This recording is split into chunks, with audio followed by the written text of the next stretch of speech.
Halo semuanya, nama saya Selvi dan video kali ini saya akan membahas pilih daftar LOA dulu atau daftar LPDP terlebih dahulu.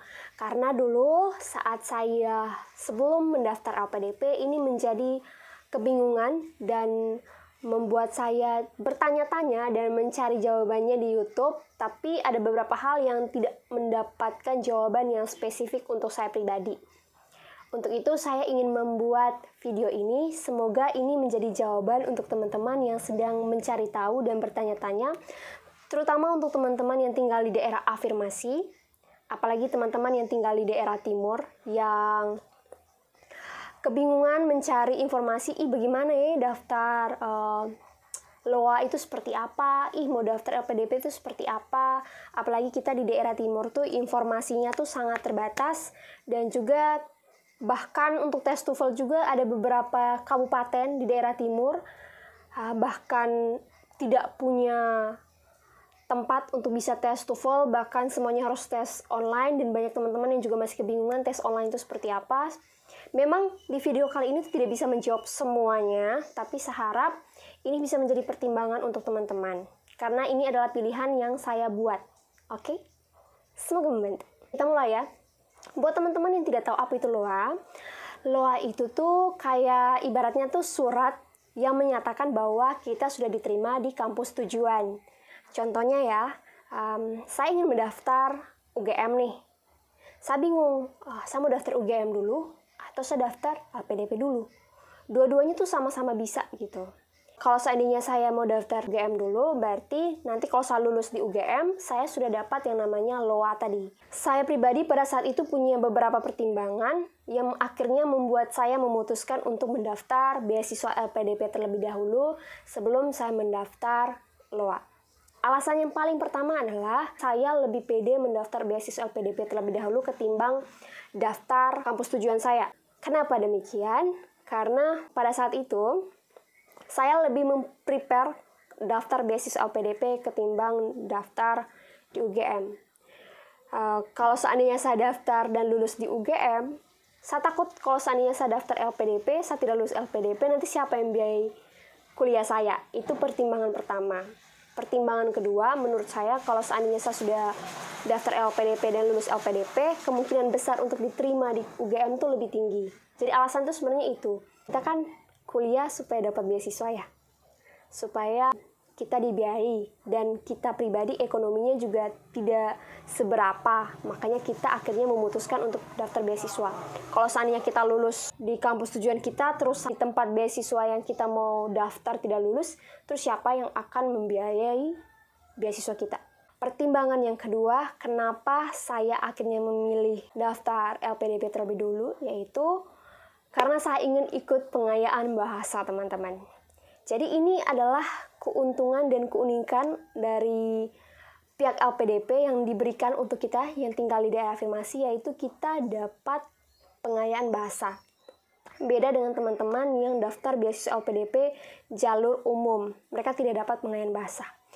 Pengayaan bahasa tuh kayak kursus bahasa yang dikasih untuk kita.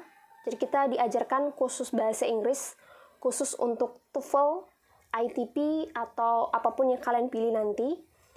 Nah, kebetulan saya pilih TOEFL ITP.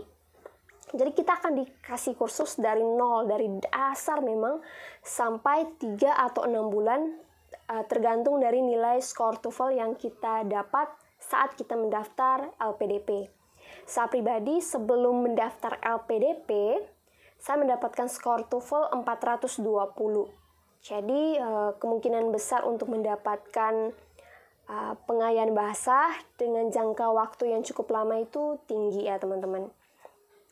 Jadi untuk teman-teman yang tinggal di daerah afirmasi, kalau belum mencapai nilai TOEFL 500, melebihi angka 500, kita akan dibiayai untuk mengikuti kegiatan pengayaan bahasa. Nah, keuntungan dari kegiatan pengayaan bahasa adalah kita semuanya kursus tersebut sampai tes TOEFL-nya akan dibiayai gratis sama pihak LPDP.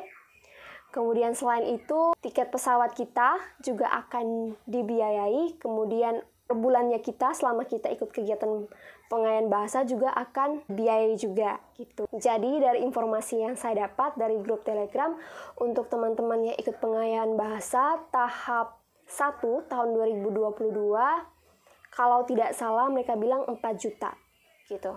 Jadi itu sangat menguntungkan kan untuk kita, dan ini hanya untuk kita yang dari daerah afirmasi. Karena pertimbangan dari pihak LPDP, S2 ini kan akan lebih banyak tentang penelitian ya.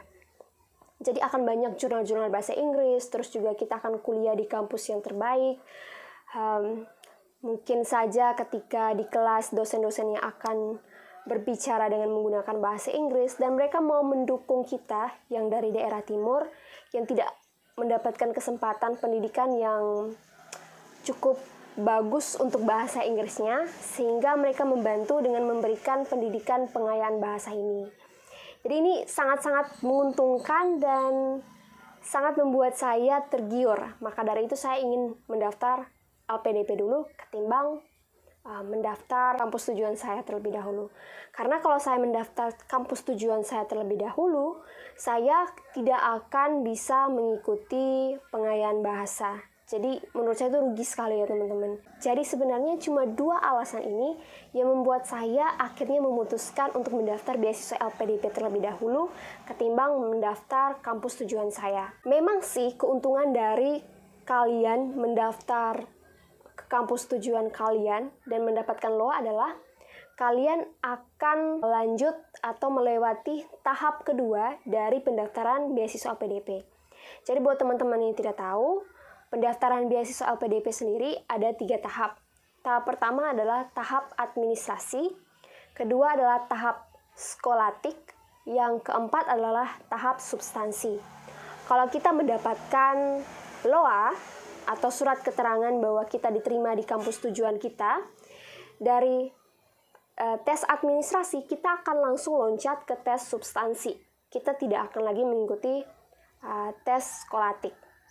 Jadi itu keuntungannya, dan menurut saya ini lebih bagus bagi teman-teman yang daftar LPDP jalur umum, karena mereka tidak mendapatkan pengayaan bahasa. Jadi ya buat apa mereka harus mau mengikuti 3 tahap yang begitu panjang ini. Semoga ini bisa menjadi jawaban untuk teman-teman yang ingin mendaftar beasiswa LPDP. Saran saya, sebaiknya kalian daftar LPDP dulu, baru daftar LOA.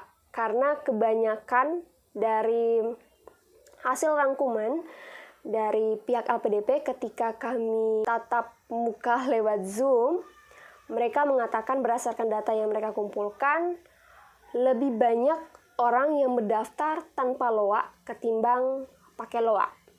Jadi tidak usah takut apakah nanti kalau daftar menggunakan LOA akan lulus, terus kalau tidak daftar LOA kalian tidak akan lulus. Tidak, itu tidak akan menjadi masalah, karena saya dengan 3 teman saya lain yang lulus LPDP dari Kabupaten Sika, kami sama-sama tidak mendaftar LOA. Kami daftar LPDP dulu, dan saat ini kami lagi mempersiapkan untuk mendaftar di kampus tujuan kami sehingga kami bisa mendapatkan LOA. Sekali lagi untuk teman-teman yang pengen konsultasi tentang beasiswa LPDP tahun 2023, teman-teman bisa chat saya di IG, nanti saya masukkan ke dalam grup konsultasi LPDP 2023.